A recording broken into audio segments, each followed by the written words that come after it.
So I always like to start these off by saying something random, telling some dad jokes and stuff like that, because that's just kind of what I do. I do what I want. This is my podcast. It's 8:09 p.m. Eastern Standard Time. And one of the things that I just kind of like a rant. There's no moral story to this. This is just more so a rant. Anybody remember like roller coasters back in the day? You know what I'm saying? For us that are, for some of us that are, vertically, I would say exceptional. I'm 6'3" for those that don't know. I was born with kneecaps. And there's no, we're not doing dad jokes today. Maybe another time, but we might do dad jokes another time. But let's talk about roller coasters. I was just on the phone with somebody that said that they hate roller coasters, like hate them. And hate's like murder to Jesus, right? And they were telling me that they was the type of person that if they would hop on a roller coaster, they would try to like get off the roller coaster. The problem was you try to get off the roller coaster while it's in like launch mode. You can't do that for two reasons. One, we already started. The rest of us that aren't afraid of heights, I'm 6'3". Once again, I am height. I can't exactly be afraid of heights. It's kind of ridiculous. For some odd reason, there are people I know and they're like, let me just try to get off. Maybe if I could just unhook myself real quick. See, two things are going to happen. One, we already started. I'm not trying to get, maybe I'm too cynical for this. I was the type of person where if you're trying to ruin my fun, I don't really care what happens to you. So like when I heard this, I was like, see, if something would have happened to you and you would have splat, I would have been like, that's unfortunate. I mean, like that just really sucks. I don't know what else to tell you except for you really should have had a parachute before you hopped on this here roller coaster. That wasn't really wise. But yeah, man, you know what the wildest things about roller coasters that I still don't trust is like as everything advances, we all have smartphones. Everybody's afraid about these vaccines and stuff because it's microchipped, but yet we have pocket-sized computers in our hands and stuff like that. Is roller coasters, once again, as time advances, I need roller coasters to advance. I don't want to see nails and wood. I don't trust it. I have a huge issue when I see wood and nails and somebody say, oh yeah, it's stable. No, it's not stable because things that are old aren't really that stable because every time it rains, my grandpa can't move from the bed. He's pretty much useless. He's rendered useless at that point because it's raining. And he said he's getting flashbacks from the flood because his social security number has 3 numbers. I just don't really understand why roller coasters cannot advance with the times. It's not horrible. This is what everybody else thinks. Hopefully, I might just be talking about myself. I don't know. I usually do stuff like this because I don't know if my guest is going to be nervous or not. So it's like, you know what? Let's just shake off the little bit of jitters before we get started today. But yeah, if we had to give this a moral compass, or the moral of the story is, I don't know. Make American roller coasters fun again. They're really trash. They don't clean them up fast enough. People's kids get on there and throw up. They like, all right, you're next, right? Like, no, I don't want to sit in that. That's disgusting. You can still smell the stomach acid in the seats and you didn't wash it off. This is just, oh my gosh. I don't know. Yeah, make American roller coasters better. And let's drop the intro real quick. They threw my ancestors in the ocean. Now we became the new wave, and we're about to drown this system. Every time I go in, every time I go in, every time I go in, boy, I'm jamming. Every time I go in, every time I go in, every time I go in, boy, I'm jamming. I'm a kid, I'm a kid, I'm a kid, man. I'm jamming. I'm a kid, I'm a kid, I'm a kid.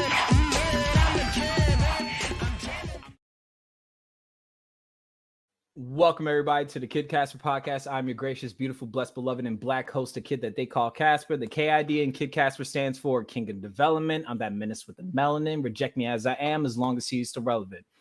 For those that are just engaged me for the first time, and it's funny because one of my aunts just texted me and said, you are a hot A mess, and I'm going to pull your baby hairs the next time I see you. No, you're not.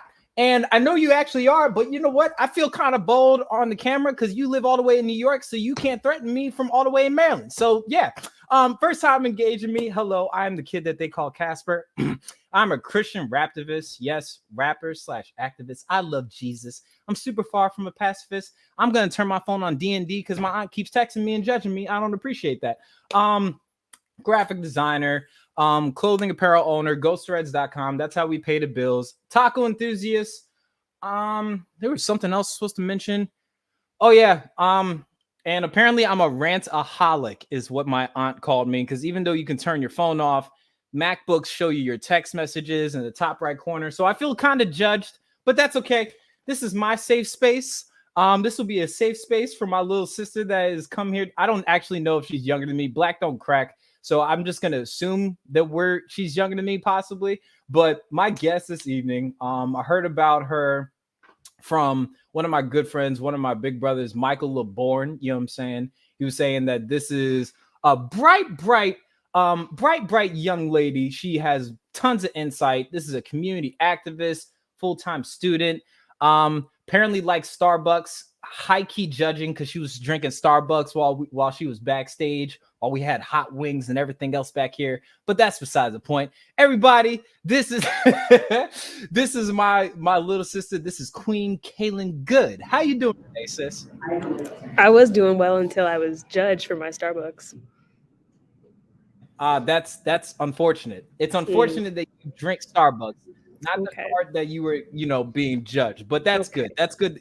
Spirit of condemnation is always good. I'm just messing with you. I don't like Starbucks because I feel the need to pay $8 for something I don't necessarily understand. I don't know why the talls are small. I feel like it's just making my dyslexia hurt. I just don't see the point of Starbucks, to be honest. But how are you doing today? I'm doing well. I'm loving my Starbucks. So thank you for asking. How are you doing? I'm doing all right. You already heard how I'm already doing, essentially. The spirit of condemnation is coming from my aunt in New York. She's watching us live. But yeah, I think we're doing all right. First off, I want to say thank you for accepting my invitation, sharing a space with me. One of the things that I like to do with my podcast since I started season 2, especially, is I like to, especially when it comes to like different content creators, I like to humanize the content creator. It's cool to like the content and your creations, but we don't really know the human behind the creations. You know what I'm saying? Plus, I like your stuff. You have some very polarizing with a smile takes on a lot of things. And I was like, ooh, that's my cup of tea. I would say cup of coffee, but you drink Starbucks. So I don't know if that could be trusted. But yeah, I was like, you know what? After Mike pointed you out to me, I was like, I think that this would be dope. And plus, just being able to get to know a fellow Christian out here, a fellow disciple of Christ, a fellow activist, because I know that's social justice is a hot buzzword for a lot of Christian circles.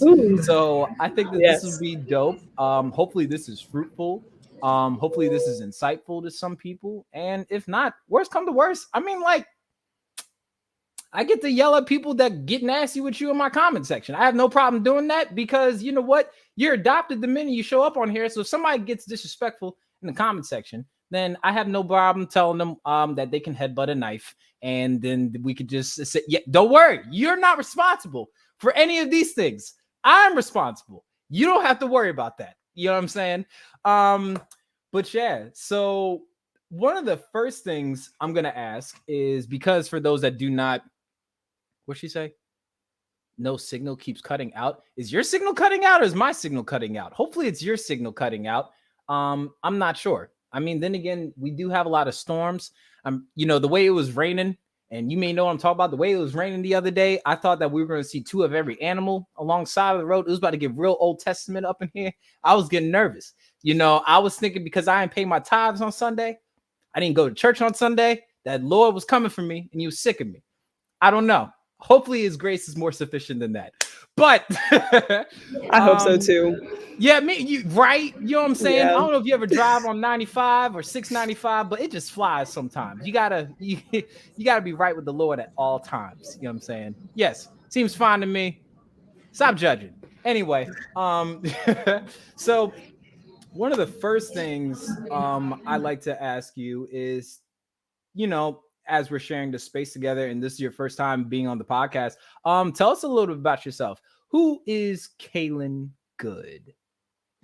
Oh, I despise these questions. Who am I? Hi, I'm Kaylyn. I am a third-year student. You can probably hear my fellow classmates in the other room, but I love God. I've been a Christian for about 2 years now, and I hope you guys can still hear me. They're just screaming over there. And all good. Listen, okay. Look, and if you can check back the old episodes, I've had people's kids hop in their parents' laps and just start screaming and start randomly singing song. So you're all good. Continue, Queen. Continue. Okay, thank you. I'm not sure what happened, but they're having fun. And yes, I'd say I'm a community activist. Last summer really just showed me what kind of role I can play in the activism within my own community. And that really, it just showed me more of who I am. And it was a great space. Obviously a terrible space to be in, but a great space to recognize what God had already put in me in terms of just communicating and trying to be a bridge between both the Black community and the Christian community, which has been interesting. I think that's who I am. I'm based in DC now at school, and I like to hike. You like Starbucks and you like to hike. We'll talk about this later. I live in California, okay? That's where my family is. So like you can't live in California and not hike. It's just you don't do that. So I mean, I'm from Kansas and I never hiked. But then again, I've never surfed a tornado either. But I don't like to be told what are to you do. even from Kansas? No, that clearly. No, not really. No. But at the same time, not really. No, I don't like to be put in a box. So question, have you checked out my past podcast? Like, do you have any idea what's coming next as far as my next question? No. Oh, okay, cool. So my next super intense grilling question is, if you had to pick a favorite Disney princess, what favorite Disney princess would that be? I feel like the answer has to be so obvious. I mean, I don't know, because Tiana was turned into a frog for like majority of the movie. Pocahontas is we can't really rock with that too much. I don't really like how they made the Beast in Beauty and the Beast. He was pretty much supposed to be blackface with fur. I don't know. You're gonna have to tell me the answer to what your favorite Disney princess is. Well, besides the whole frog thing, no, it would definitely be Tiana, because I was like, wow, it's such a corny thing to say, but that was the first time I was like, wow, I could be a princess. Like I could, it was like you saw yourself, even though you became a frog. Yeah, I mean, like, hopefully you have better skincare than the frog. That's hopefully that's a thing. But yeah, if I get my prince, then I'm good. So I feel that. You know what I'm saying? That's important too. And this will let me know if you are cooler than me or not. Apparently, you hike, and clearly a hipster because you drink Starbucks. So we'll find out if you're cooler than me or not. If you had to pick a starter 6 Pokemon set, what 6 would they be? Don't hate me. I don't really know Pokemon. Oh, I mean, like, that's okay, but at the same time, you still gotta go through the humiliation of picking me a 6. So that's fine. I got time. Go ahead. I'm gonna go make a cup of coffee while you go and get yourself situated. I'm listening. The yellow one. The yellow one. All right. So that narrows it down to like 500. But Pikachu. 6. I'll give you the first Pikachu. Yes. Is there a green one? I choose the green one. The green one? Bulbasaur? Yes. Okay, that's 2. I'll walk. Okay. We'll do this whole doing life together thing. So just give me a color and I'll pick a Pokemon for you. I got you. Okay, so we have yellow and we have green. My next color will be red. Okay. We'll go with Magby. Magby has like an afro and he spits fire. Next. That's awesome. I definitely want him on my team. Yeah. Okay. Is there a blue one? Let's see. You could pick Blastoise. He has these cannons on his shoulder. We could go with that. That's 4, I think. All right. I like cannons. Cool. I forgot what the other colors are. You forgot the other color? Oh man. Well, I have Orange? synesthesia. I have possibilities for days, but continue. Is there an orange one? Let's see. Charizard is considered orange. Okay, so you're at 5. Come on. Pikachu's brother. Did you just say Pikachu's brother? Really? Does he not? Really? Does Pikachu not have a brother? No, I mean, I don't know. I mean, like maybe on an episode of Maury, like one of the lost episodes or something like that. I don't know. I'm not gonna lie to you. That was probably the worst. Somebody said Goku. What this? Yeah, I choose Goku. Yes. Goku is from anime. Oh, Like Dragon Ball Z. same thing. I'm kidding. I know No, it's. I know. I just wanted to. it's wanted okay. to get under your skin. Man, look, I know the Black experience is not a monolithic experience, but man, No, that was not. painful. Was it? Well, I think my brother liked Pokemon, but no. okay, so you're clearly cooler than me. It's all right. That's okay. We already knew that. Yeah, we already did, and that's Yes. absolutely fine. The description in this video says, you know, your friendly neighborhood Negro, the Black nerd. You know what I'm saying? That's okay. Mhm. So first off, you passed and failed. You passed because you needed to cheat to pass the test, but vibe test, I don't know how we're doing so far. But all goody. We'll see. We'll see. Somebody says you were adopted though, so if that makes you feel any better because you like to hike and you like Starbucks, you're adopted. But my vibe test, I don't really know. We'll see how this goes at the end of this conversation. So yeah. Anyway, so one of the reasons, like I said, one of the reasons I wanted to talk to you today on this Tuesday afternoon is, you know, like I said, I like to humanize the content creator, you know, experience. I like to just get to know people. Much like you, with last summer and everything like that, with the pandemic, with you know, the reignited civil rights movement and everything, you know, we've had to all be in these places of putting ourselves in spaces that we're not necessarily comfortable with. Me, I'm, believe it or not, super introverted. I'm allergic to people. I'm a social vegan. I avoid meetups. You understand me? I don't really do this whole talking together with people thing. But God put it on my heart to just, you know, sit down with people that I probably would never like necessarily meet. And then with like TikTok and everything, it's just opened up my fishing net, talking to people that are Christian, that aren't Christian, that are Black, that are white.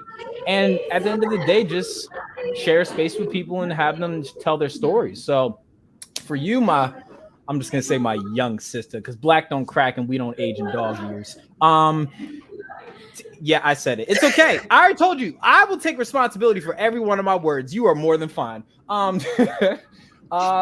me a little bit about a young Kaylyn. So as far back as you can remember, go as far back to the beginning, and just we'll go from there. Just anything about young Kaylyn or something specific.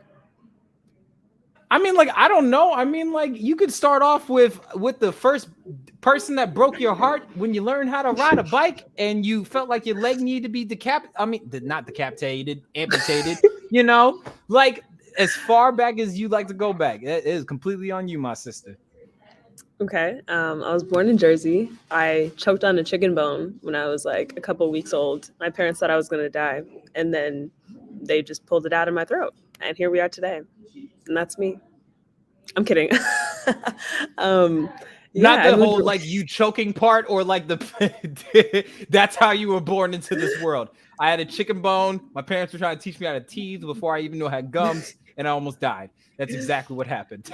I don't know why they gave me a chicken bone. I was like less than a month old. It's actually should have called TPS. Anyways, moved around a lot when I was a kid. My mom worked, for a bunch of businesses. So I, moved around a lot. Never really had a home, you could say. And that kind of definitely affected me, but it helped me to become much more flexible and able to just meet new people because you had to, which is why I'm, in a sense, extroverted-ish at times.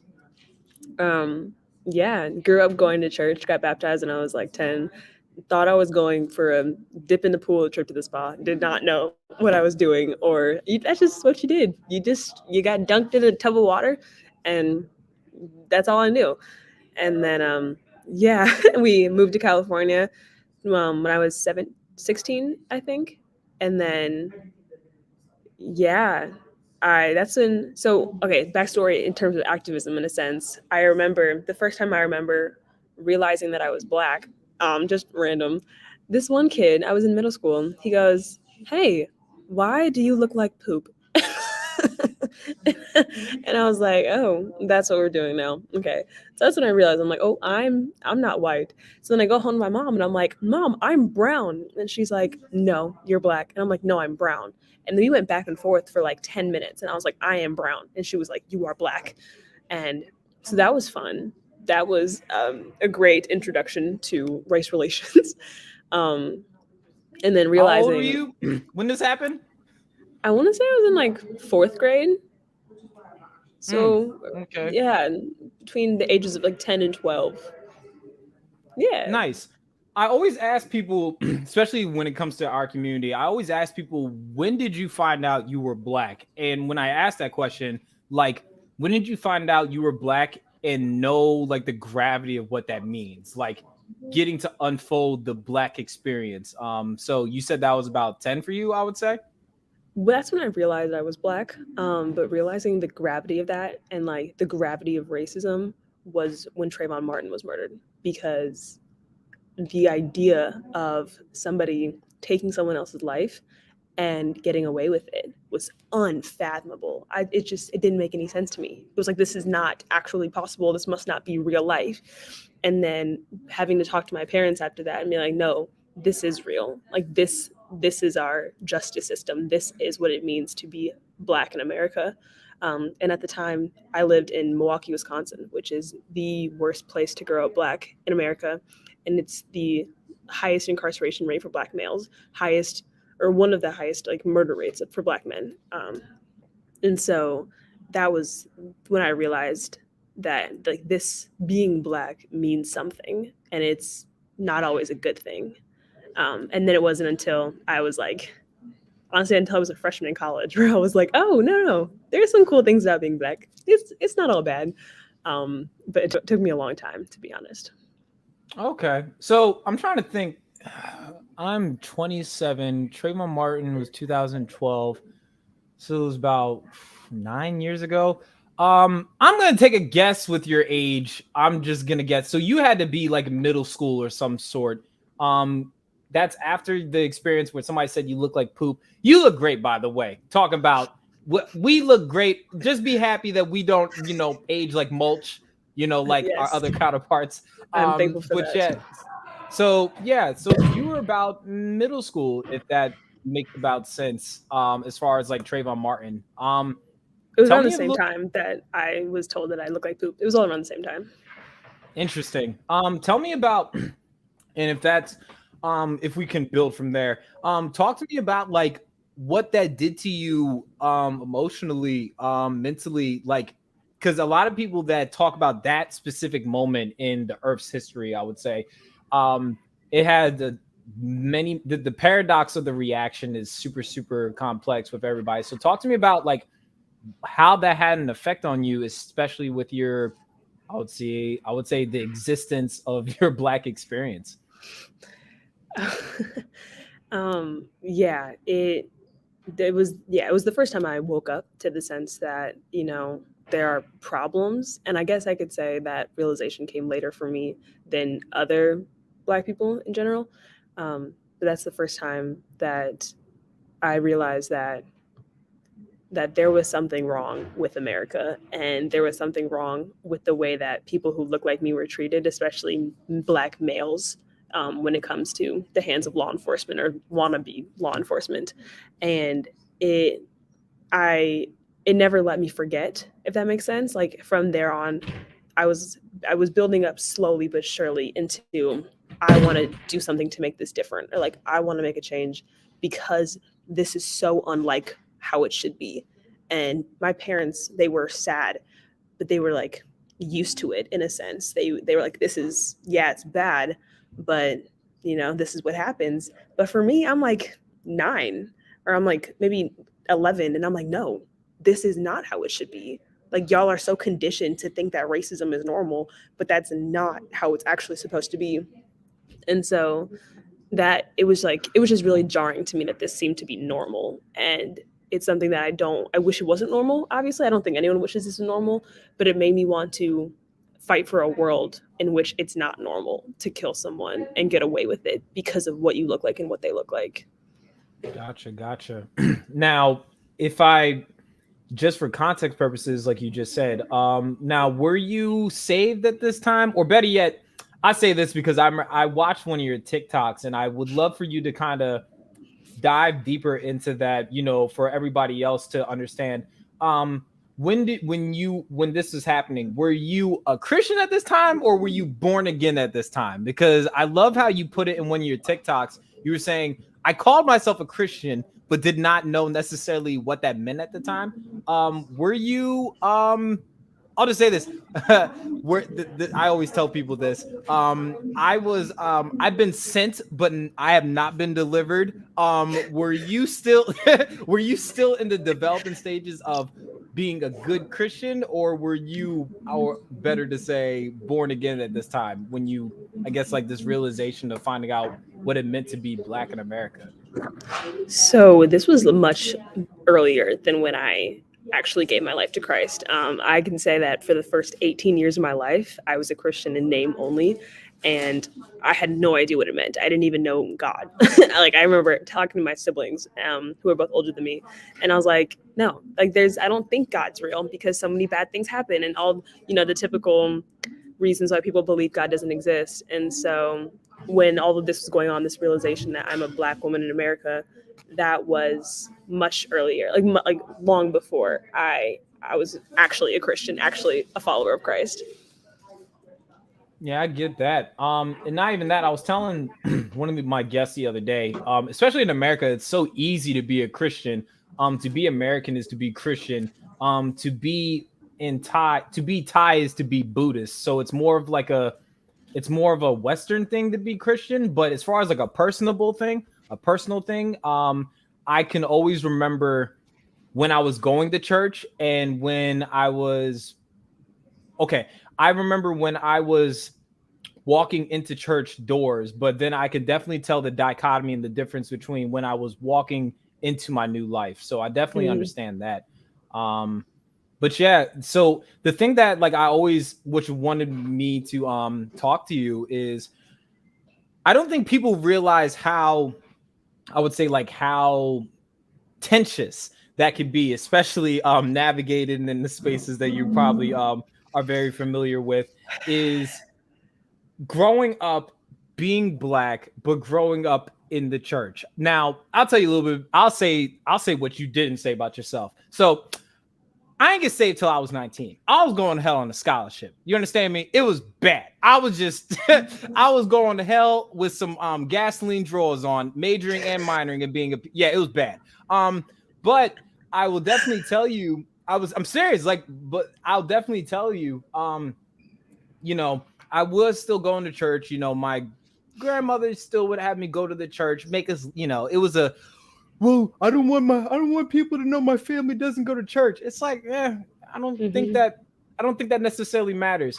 I do remember specifically, growing up and noticing that we don't talk about certain things as a Black man in America, well, young Black boy in America. We don't talk about race because there's neither Jew nor Greek or Gentile, all these colonizing scriptures and everything like that to make you not want to talk about it. Did you find that to be hard in the early stages of your development, in your youth, especially in your faith, but now realizing, oh crap, I'm Black. How do I reconcile this? It's very interesting to think about that, because growing up, we only went, like, our church, there was no white people at the church that I attended. I lived in a predominantly white area, but we would always go however far, 10 minutes, 20 minutes, 30 minutes, to find the Black church. And I thought every Black person was Christian. I thought that. And then I got to college and I was like, no, not every Black person is a Christian.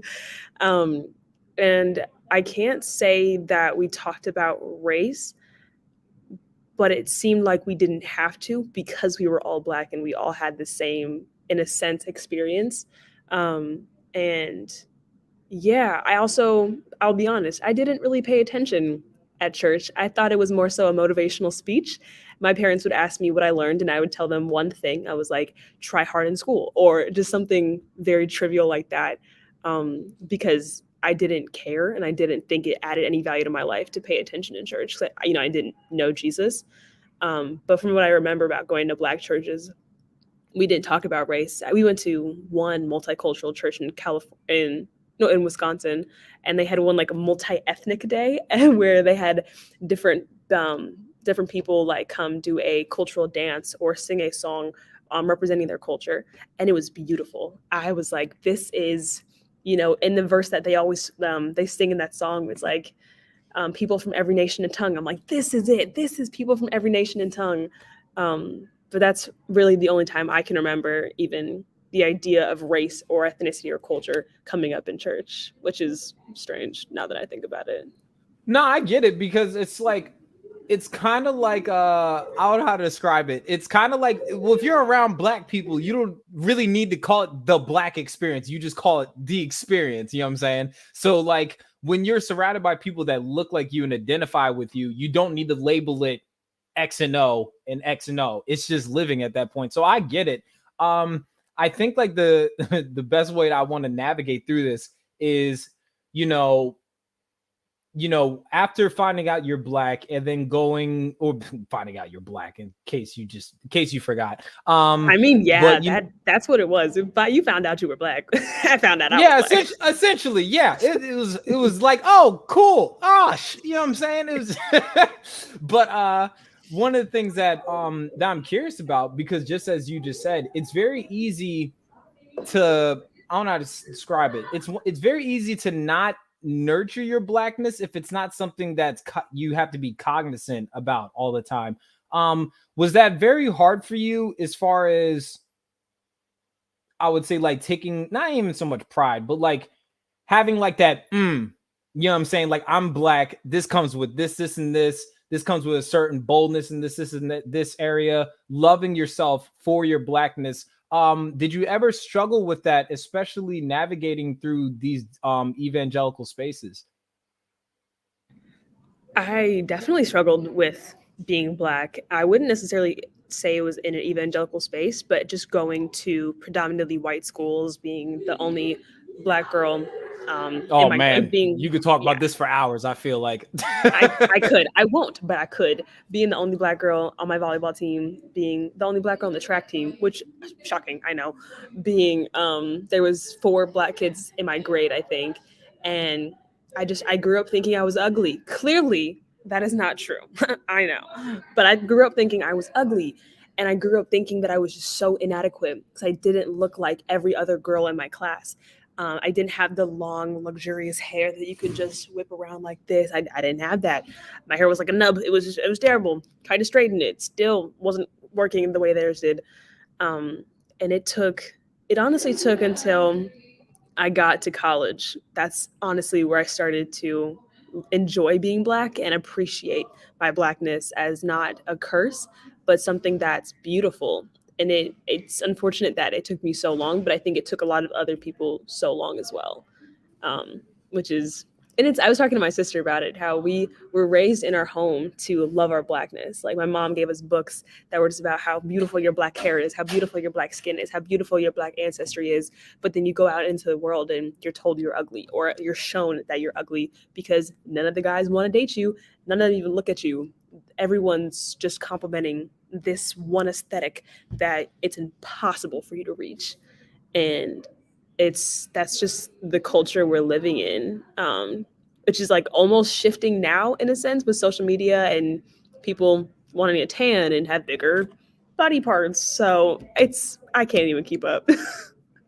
Yeah, because what it pretty much is turned into now is it's okay to embrace the Black expression, but we can't talk about our oppression ever. It's like, oh, you could have this about your Blackness, you know what I'm saying? You know, the lips, the hair, the pigmentation.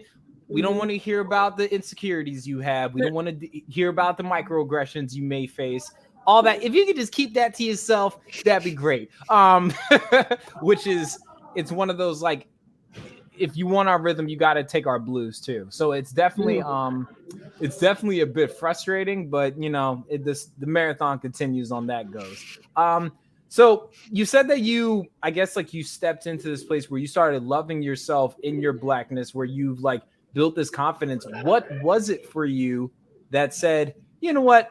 I'm Black and I'm proud. And I love that. I'm proud of my Blackness. What was that for you in, I think you said college, if I'm not mistaken? Yes. So I started off my college career at Howard University. And so that you had no choice. No. We were just talking about that backstage. That's hilarious.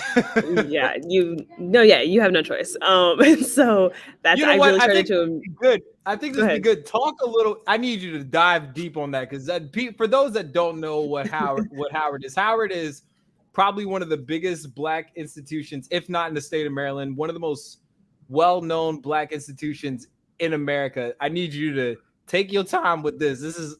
I'm curious how this went. Take your time, Queen. You got this. Yeah, you have no choice but to embrace your Blackness at Howard. For one, it's everywhere. Like, for context, I grew up going to predominantly white institutions. My graduating class of 1,000 people had 8 kids who were Black, right? So this was a culture shock for me to be surrounded by Black people 24/7. Some days I was like, this is the best thing ever. I get to be unapologetically me. I am Black and I'm proud. I am beautiful. My hair is fly, like all of that. And other days it's like, oh, it's a lot of Black people and you can't escape them. They're everywhere. Oh my gosh. And so it was overwhelming, good and like less good at times. But going to an HBCU, it's an experience unlike any other, I'd say. And obviously there's a lot going on right now at Howard. But it forces you to look in the mirror and say, I'm going to like what I see. Because if I don't, someone's going to come yell at me and tell me that I have to. And it's in the most kind way possible. Or not, it's in a loving way that they're like, no, you have to embrace your Blackness, because if you don't do it now, you might never. So that's when I finally went natural, because my hair had been straight for 10 years, I think. And I finally just did it because I was surrounded by other hair that just wasn't straight. And I'm like, this is so cool. It was a little rough sometimes, but just like the way that I speak and the way that I carry myself sometimes, it was kind of awkward. Some people they were like, why are you talking white? Like, why are you acting white? And I'm like, this is simply how I talk. And I thought we left that in high school or middle school. Like, I don't know why we're still acting like speaking. Like, I don't know why we're acting like that. The Black is a monolith. But Howard, going to HBCU shows you that Black is not a monolith at all. And there's so many different ways to be Black, so many different ways to appear Black, to carry yourself as a Black person in America. And you can't be boxed in. Like, you can't allow yourself to be boxed in. I think that's one thing that HBCUs do really well, is they force you to get out of that box. I forgot what your original question was, though. No. I was just curious, because you said that you didn't really like step into your Blackness until you went to Howard, and I'm like, oh gosh, I have to hear this. Oh my gosh. Yeah. I went to Howard homecoming 1 year, and the closest thing I came to Howard homecoming was when Black Panther first came out. I was like, good God, this is amazing. This is but yeah, we gotta pray for Howard. I don't know what's going on over there. They need an encounter with everything. I don't know. Yeah. Yes, Obi-Wan Kenobi, everybody, the guy from Taken, they just they they they need reinforcements. I don't know what it Yeah. is. But there was something that you said when you were talking about your experience at Howard. You were saying there was this you said that if you, I guess, like if you the way you described it, you said like if you weren't embracing or taking in your blackness, there was like this, like, I guess, like this abrasiveness that you may have come up against, where people were like, no, you have to ... What did you mean when you said like if you didn't embrace your blackness while you were there? What did that if you feel like diving into that a little bit, what did you mean by that? Well, I definitely, I can't speak for everyone. I know for me, I encountered two different reactions.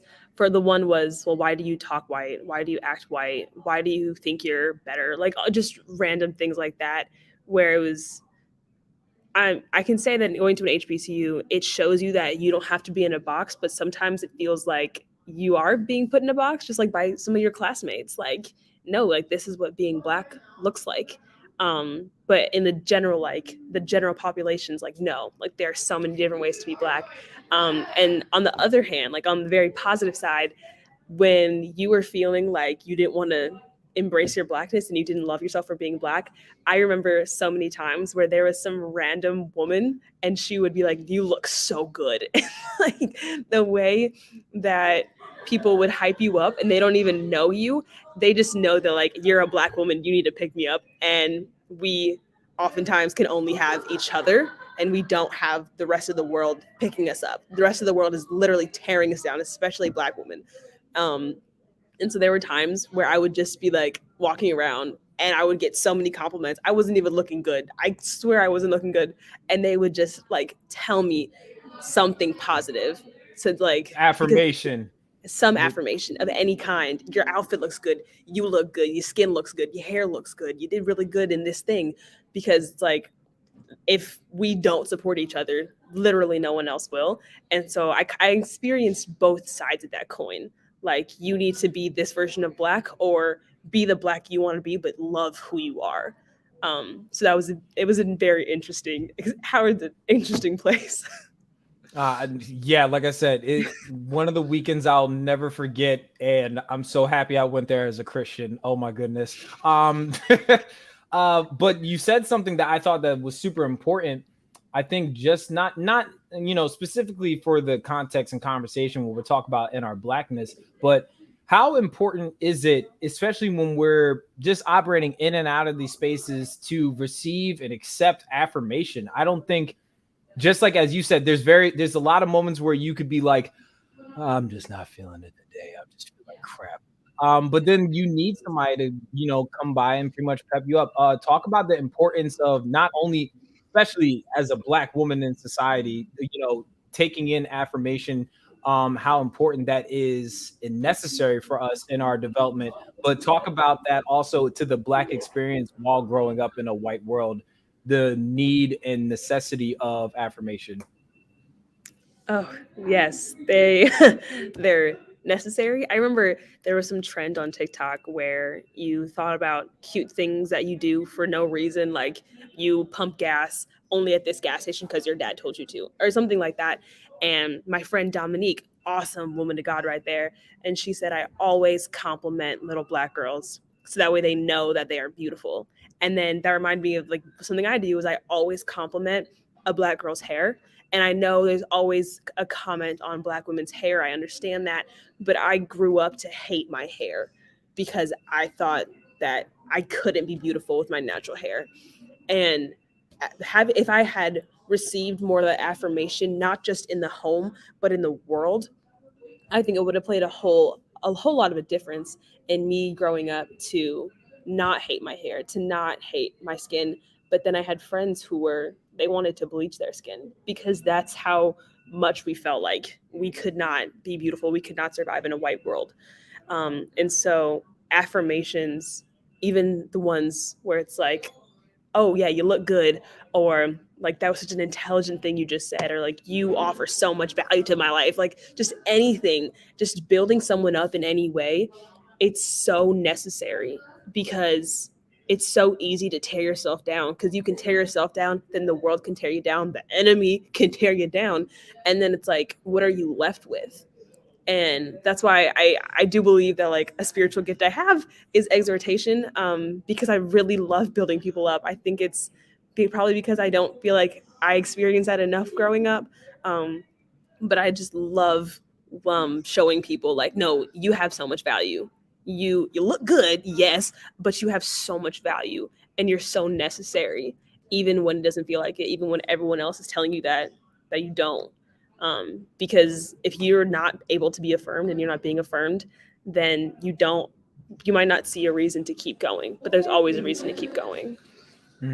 Absolutely. And I think of just being able to tell somebody like, I see you, you know what I'm saying? You know how like us as a people, we'd be like, hey, I see you over there. You know what I'm saying? I think that it's one thing, because it can put a smile on somebody's face, but just telling somebody like, hey, I see you. You know what I mean? You are a person to me. You are a presence to me. Your presence is a gift to me. That is, I don't think people realize, especially like during this time, during, we're still in this pandemic Lovato. I don't know what's going on. The new iPhone Delta variant is coming out apparently, and it's going off the chain around here. So it's just, I already told you, you don't gotta take responsibility for anything I say. At anything I say, you're good. Anything you say, I mean, we could talk to a lawyer about that. That's fine. But I think that's super necessary, because I feel like, and this is going to lead me to my next question. I feel like now more than ever, mental health is probably the most important conversation to have, because it's something that we never talked about growing up, and especially within our community, it never was a priority. Talk to me a little bit about, especially, actually, you know what? I am going to ask you this question. Talk to me a little bit about what has it been like for you being in this pandemic, not only because this is new. I mean, like, for Christ's sake, I mean, like, I've never seen this many people. Michael Jackson probably saw this with the mask before everybody else did. I don't really know. But I mean, this is different. Talk to me about, what do you do to nurture your mental health during this time? And then after that, talk to me a little bit about what it is like to be a disciple of Christ. Were you still in California during the beginning of this doggone panini pandemic? I'm so sorry. So yeah, you definitely get this question. Talk to me about, give you a second to calm down. Talk to me a little bit about what you do to nurture your health during this time, during the pandemic, and talk to me about what it is like for you as a disciple of Christ during this time in this pandemic. Oh, there's so much to unpack there. Especially the California thing. Did y'all ever get unlocked down? Like, y'all just still I don't know what's happening over there. Like, it's just, I don't know either. I think I think they just lifted a mask mandate. No. They said they're going to lift a mask mandate. I don't know. Y'all had the iPhone Delta variant since like last year. I don't know what y'all been doing. Y'all just been tripping. Like, y'all just been making out and coughing in each other's mouths or something. I don't Apparently, understand. yes. It's the only answer. Okay. Yes. And your second question will definitely lead me to some protesting things, or unless you want to say that for a later time. I'm not sure. I mean, look, we sharing this space together. You take your time, whatever you feel like talking about. This is, like I said, you good, beloved, you good. Okay. Yes. So first question, mental health. So for a little backstory, it was October of 2019, so a few months before the pandemic started, when I surrendered my life to Christ. So I was 18, freshman at Howard University. And yeah, a whole bunch of stuff went down. I was wilding out, doing all the things you do when you go to Howard. Yeah, fresh out of a breakup too. It was an interesting time to be alive. And then, yes, then the pandemic hits. So between October and February, I'm in this role. I'm in this weird limbo place of, I'm going to still go to parties. I'm still going to kind of wild out, but I'm going to go to church and I'm going to go to Bible study, and I'm just going to do all of it together at the same time. And then the pandemic hit. It was like a hard stop. And then I was in my room one day and I was like, I want to read the Bible. And so I went upstairs and I got some Catholic Bible from my like parents' library. No one is Catholic. I don't know why we have a Catholic Bible. You said Catholic? No one's Catholic. No one knows how we have that Bible. You just wanted to be depressed. Like that's what it No, I only read the New Testament, so I didn't get all the extra funky stuff. So we're good. Whew. We're good.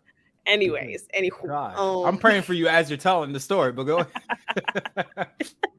So I started Matthew because I'm like, okay, I said I'm a Christian. I said this prayer. I have no idea who Jesus is or what it means to like do this, be a Christian. So I started reading that.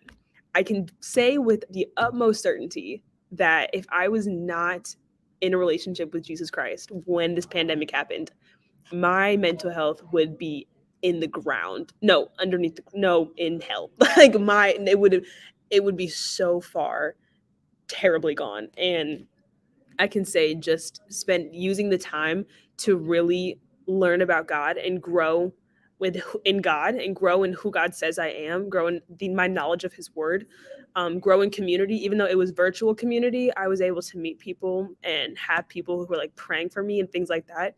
That was the key to my mental health during the pandemic. I couldn't imagine it without God, to be honest. And yeah, that was a really big thing for me. And even just like I was thrown into some leadership roles at my school. So for context, I transferred from Howard to George Washington because I wanted to study international affairs, and Howard does not have that program. It was really sad, but I was like, I need to do what's best for me academically. I can still go back on the weekends and see my friends, whatever. I was also trying to rock with Jesus, and it's a little hard to rock with Jesus at Howard. I don't know how people do it. It's a lot of temptation. Like I said, I went there as a Christian, and I'm like, none of these, I'm not looking to get married to anybody out here. So I understand. Yes. Yeah. Howard was super fun pre-Christ. Oh yeah, absolutely. And the barbecue's amazing, but I just can't. Can't really be developed there. I can't. It's hard. Not really. It's hard. It's very hard. So yes, transferred. And then I was thrown into some like leadership roles. They're like, you want to lead small groups, you want to be a part of this, you want to do this. And like I was just thrown into all this, but it was so helpful for me because I was like, okay, I want to really do this the right way. I want to help people walk with Christ the way that they helped me walk with Christ. And then I got on TikTok, so that was great, which leads me into how the pandemic was as a disciple. I got on TikTok. One day I was bored and I was like, you know what, I'm going to get TikTok. Didn't really post anything in the beginning. I was just watching. One day I was like, you know what, I'm going to make a corny little video that I hope never see the light of day ever again. And from there, it kind of took off very slowly. But I think being a disciple during the pandemic, during the modern day civil rights movement, my heart was being pulled, I felt like, in so many different directions, because it was like, okay, I'm seeing all of these anti-masking Christians professing that this is like from God. But I'm having a very strong conviction to protect my neighbor and myself. I'm seeing these Christians be absolutely racist and absolutely not loving their neighbor. And I'm feeling a strong conviction to, for one, hit them, but I can't do that because, we're not going to do that. Why not? I mean, Jesus' protests went violent. You don't think what he did, man? So Jesus, I have this little joke, right? Jesus did he hit anybody? Did he hit anybody? Jesus was the first DJ, because he was turning tables. He did the whip and the nay in the temple. You know what I'm saying? Like he was getting it. Like I'm just saying. Can I steal that? Go ahead. It's all right. Thank you. It's all right. But yeah, he did the whip and the nay up in there. He had to let them know Okay. I am the one, but I'm not the one. Please stop it. That's amazing. Anyways, yes. So I think on the one hand, being a Christian during the pandemic, it showed me how much of a need there was for Jesus. Because when you're when you're not rocking with Jesus, when you don't know everything he offers you in this life, then it's harder to see what you're missing out on. Like, but when you're with Christ, it's like, oh my gosh, there's a hope I couldn't imagine. There's a joy and a peace that surpasses my understanding. There is, a reason to wake up in the morning that is never changing. And I just you could see the depression, you could see the anxiety, you could see how many people just needed to hear that, like, no, Jesus loves you so much and he is here for you. And being able to share that with people, even virtually on social media, it was like, wow, I wish someone had told me this earlier, But yeah, I think so I went to my first protest. It was June 2nd. It was, right when kind of everything started going down, and I was in California. I think that this is super important just for context purposes. So if I'm not mistaken, so we're on lockdown during this time. We have the video of Ahmaud Arbery surfaces. We don't see the video, but we hear about what happens with Breonna Taylor. Then a Memorial Day on that Monday, we see what happened with George Floyd. If you're comfortable talking about this is completely up to you. Talk to me if you did even see the video, because I'm not going to assume you saw the video either. Talk to me a little bit about what, like, that specifically, or just like that period in time, what impact that had on you, on lockdown and everything. If I'm not, hopefully you're not during this time. But yeah, talk to me a little bit about what that period in time happened before you got to the streets, essentially. Yeah. So I saw all the videos more times than I would like. So I saw, Ahmaud Arbery and then George Floyd, obviously. And it kind of reminded me of hearing about Trayvon Martin, in the sense that, like, this can't be real, even though I'm seeing it and I understand the reality of race relations in America, but this still can't be real. And it can't be on my phone. It can't be on the TV. And so it was really surreal. You feel so helpless in that moment. You feel like, at least I felt like, what can I do? Why can't I do anything? And it was a time, it was very early on in my walk with Christ. It was only a few months after I started reading the Bible. And so there were times where it was like, you feel hopeless and you're like, well, like, what do you do? But I don't like sitting in that. I don't like thinking a lot or like talking a lot. I can talk. I prefer to do. I'm a doer. And so I almost immediately, I was in my feelings. I started crying. I was like processing with my mom, but I was like, what do I do? What is the next step? And then I remember I was with my dad in our backyard. We were watching the riots in Minneapolis, and there was fire everywhere. The precinct was on fire. There were rubber bullets. There was tear gas. There was people running. There was cameras flying. It was like, this feels like an apocalypse. It feels like a war zone. This feels unreal. And seeing that, it ignited something in me of like, not I want to be there, but I need to do something, because I cannot keep sitting here at my house comfortably watching other people, especially watching white people, watching them get punched in the face because they think my life matters. I was like, wow, okay, that's pretty legit. Not that's nice that you got punched in the face, but if you outraged, I definitely need to be outraged about that. Nah, literally. I'm like, I understand there's a level of privilege. Like, you are less likely to be shot than me. But that was like, okay, y'all are out here because this is something worth fighting for. It's not something worth posting about. Like, okay, we can post whatever. I definitely got I was posting infographics, I'm not gonna lie. But I needed to be out there. And then I saw someone post something, and I just remember I asked my sister, or I asked both my siblings. I was like, no, because I asked my parents. And at this point, I'm 19, right? But I asked my parents, and I'm like, can I go to this? Like, I'm living in your house, because for context, I live with my grandmother, my great-grandmother, and my two parents. Everybody has underlying conditions.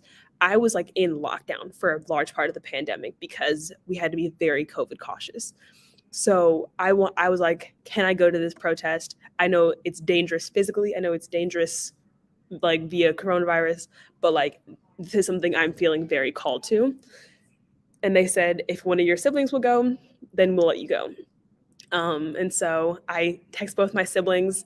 My brother's like, no, not really for me. I'm like, okay, whatever. My sister, however, is like, I'm scared, but let's go.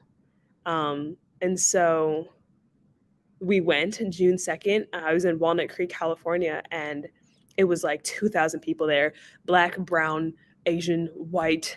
It was everything. It was like a very large percentage white because it's a very white neighborhood, very white county.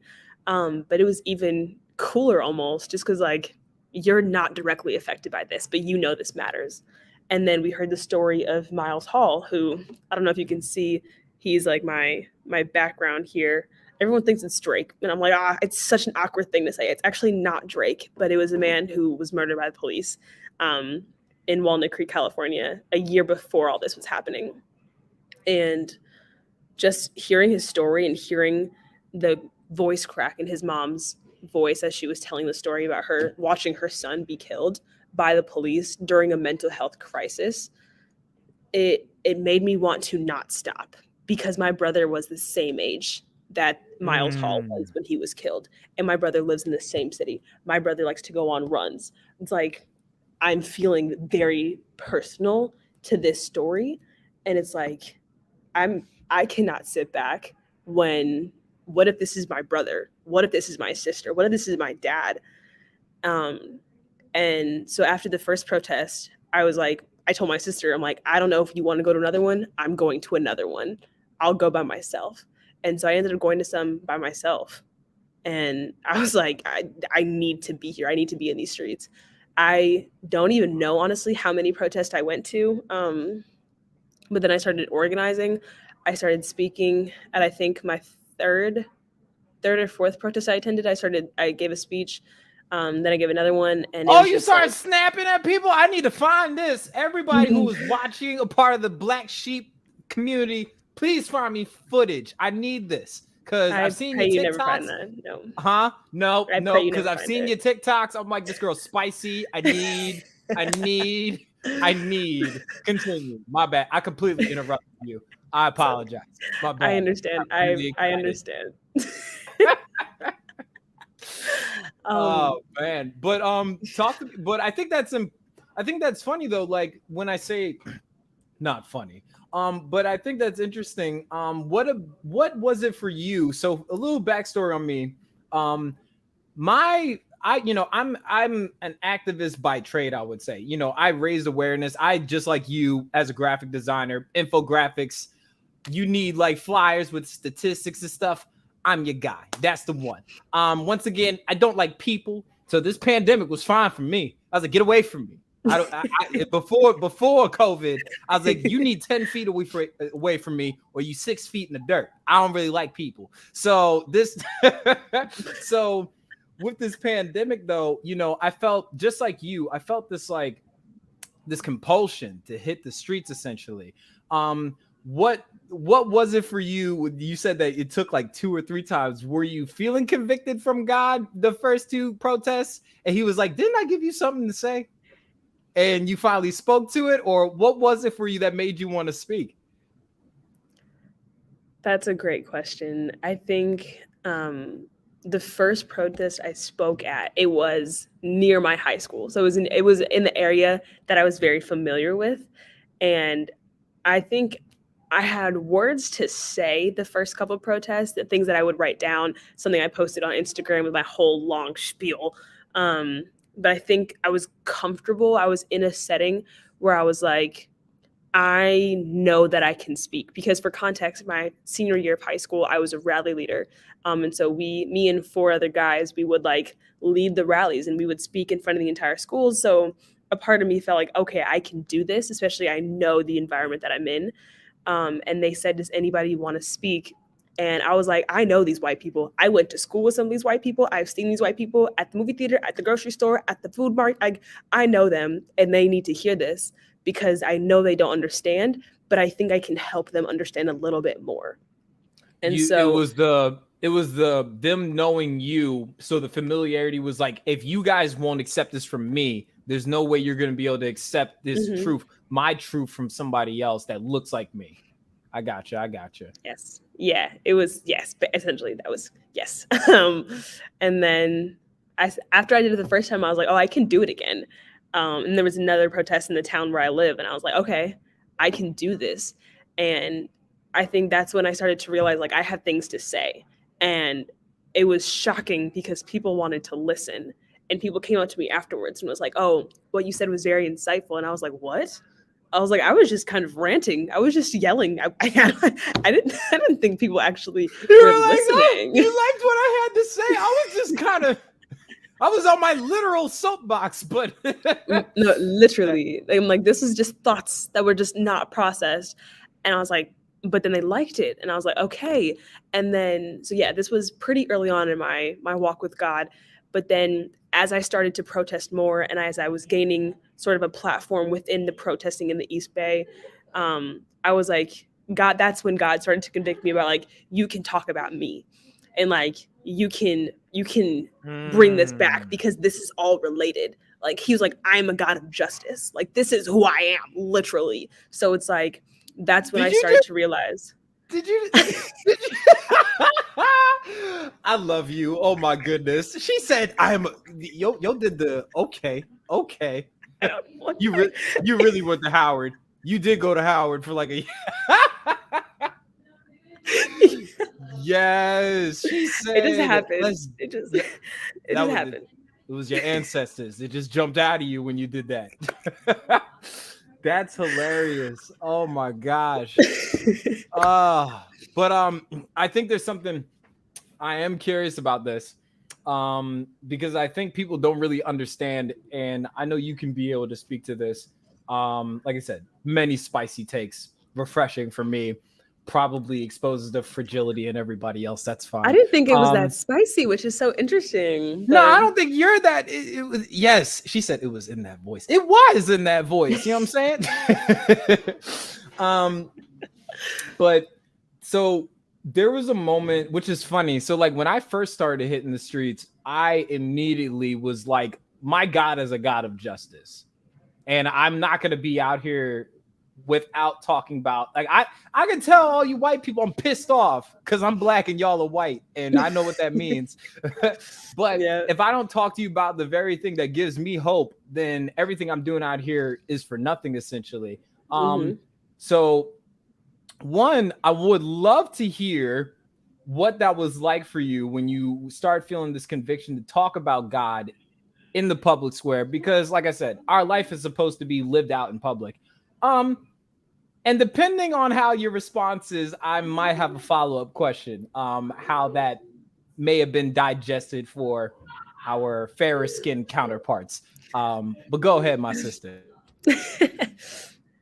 Oh, there was, yes. So actually trying to represent God in the protesting sphere, it was a myriad of feelings. On the one hand, there was this contention in the idea, like kind of like you said, like, I'm pissed off, but how do I represent God? Like, I'm so angry, I'm so tired, I'm so fed up, but how do I love people right now? How do I, like, not just come off as someone who's angry and fed up, but someone who wants you to know that there is hope in Jesus Christ?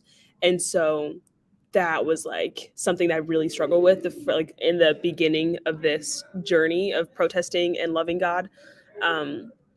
But then it was also rough because on the one hand, yeah, people are just like, I felt convicted about just like cussing. And so a lot of there was some chants where it was, some F the police. And so I had to be like, okay, I'm gonna just scoot the megaphone over to my friend real quick, and then you say the F and I'll say the police. Like, there was some instances like that where I was like, okay, let me just like... Hold up, I just got that image in my head. No, you didn't.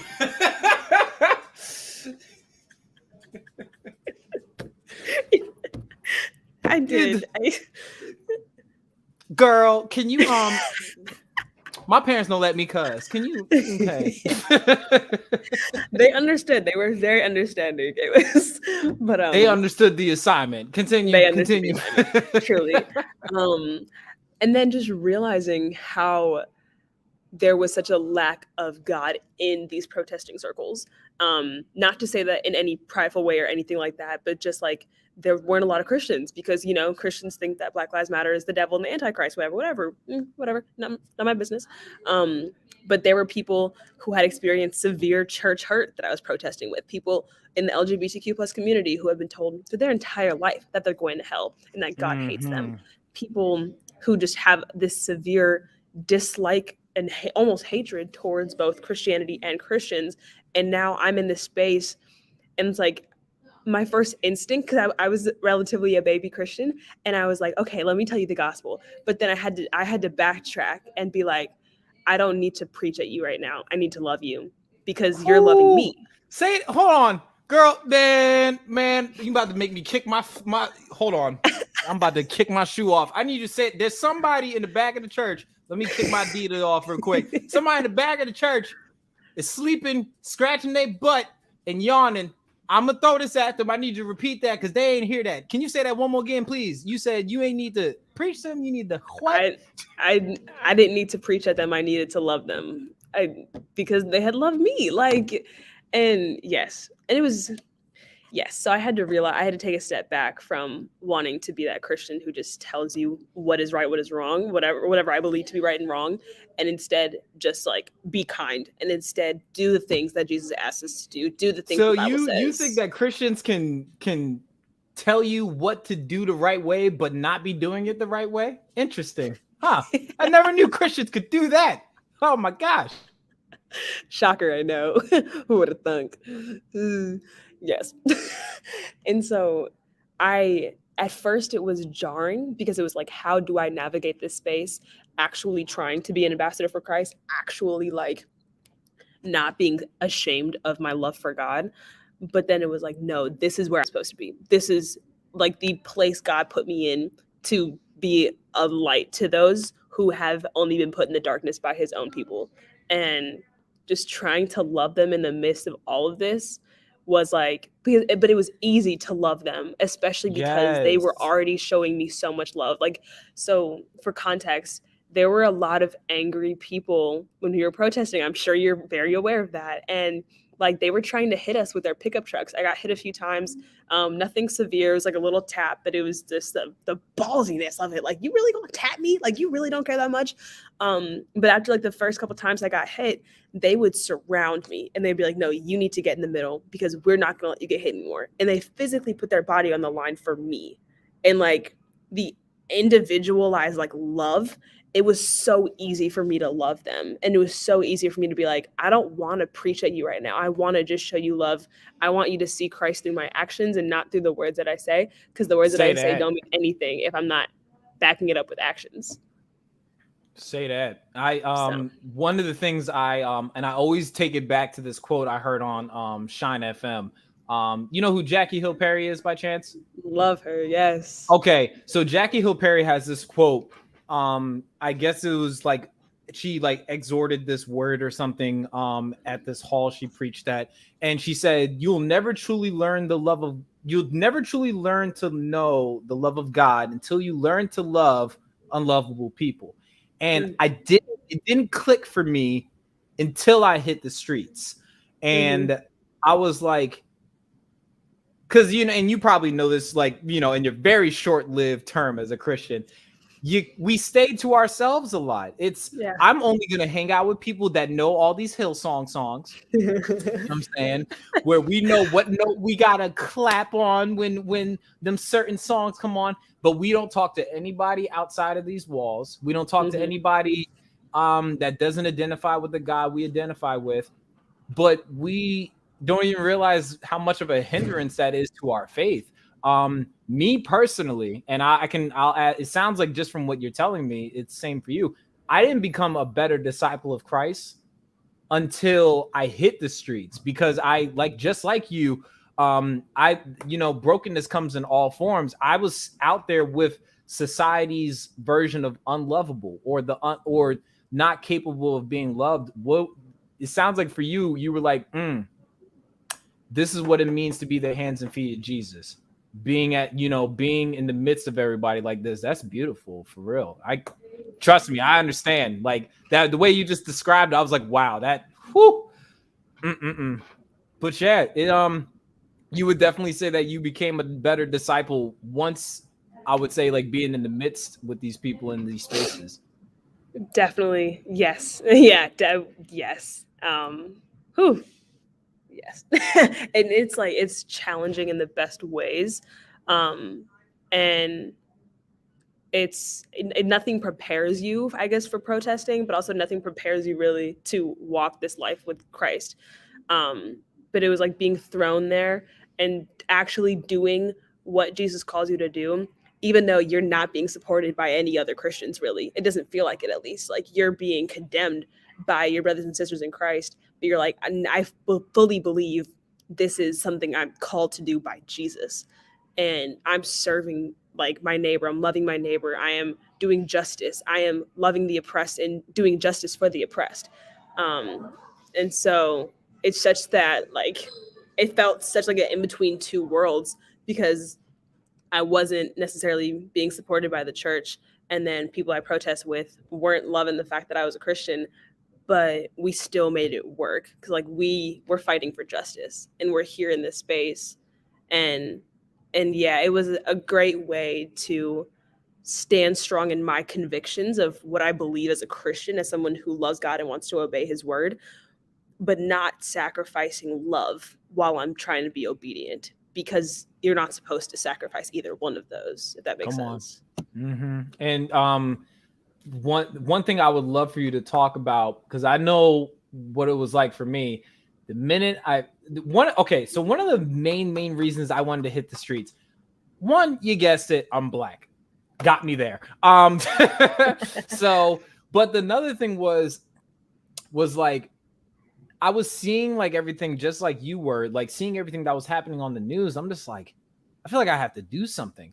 And then I tried to get people from my old church to come out with me. I was like, hey, I feel like we need, like, I couldn't even explain it. I was like, I feel like we need to be out here. You know what I mean? I was like, there's something that we have a role in this. This is our Father's business. We need to be about it. And I remember when the pandemic first started, I would see memes on like social media. Oh, the church isn't closed, it's deployed. I'm like, well, where the F are y'all at then? I was cussing, sister. I was dropping bombs in their faces. I was like, Pastor, y'all at Panera, y'all hiking in the woods, but little Black children getting killed in the street. Where y'all at? You know what I'm saying? Like, church is deployed though. And I just, sorry, flashbacks. But what was that like for you? Stepping into this space, being about your Father's business, and I, don't know you from a can of paint till today. Super proud of you, by the way. Thank you. I'm just saying, like, I love it. Oh my goodness. Talk to me a little bit about what the reaction was, or the embracement or the lack of embracement when it came to people that do identify as Christians. That's such a dirty word nowadays, which is weird. Talk to me a little bit about the reactions you would get, the sentiments people would share from our fellow brothers and sisters in Christ, to say. Definitely mixed reactions all across the board. I can say I was starting to get pretty heavy into Christian TikTok at this point, and the reaction from the majority of Christians, majority white Christians, was atrocious. I was called the Antichrist at one point. People were just saying, just questioning one's salvation, one's faith, basically saying just very nasty things about their siblings in Christ, about what they were fighting for, completely shutting us out, completely not listening at all to even what the Black Christians were saying. And it's like, I know you can't understand because your skin looks that way, but you don't even want to understand because for whatever reason, like you just don't care. And that's what Jesus would do, apparently. Like, no. And so that was one reaction. My church in DC at the time, or my current church, they were very supportive of me protesting. My mentor from my church, she was always praying for me, always praying with me, sending me scriptures about justice. And she's like, here's an anchor scripture for your protest today. But the thing is, my church is majority Black. It's multicultural, multi-ethnic, but it's a large portion Black. So it's like, okay, they understand. And yeah, they were very supportive. I wouldn't say my church was very vocal from the pulpit, which, you know, you can feel your own way about that.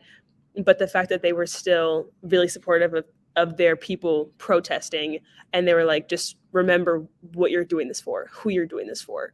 Remember to hold strong to your convictions, stay firm in the faith while you're out there. Do not conform to a secular version of justice, because justice isn't, you know, letting one oppression up and then putting one in. It's not whatever. It's like, God is just, and we can't do this without him.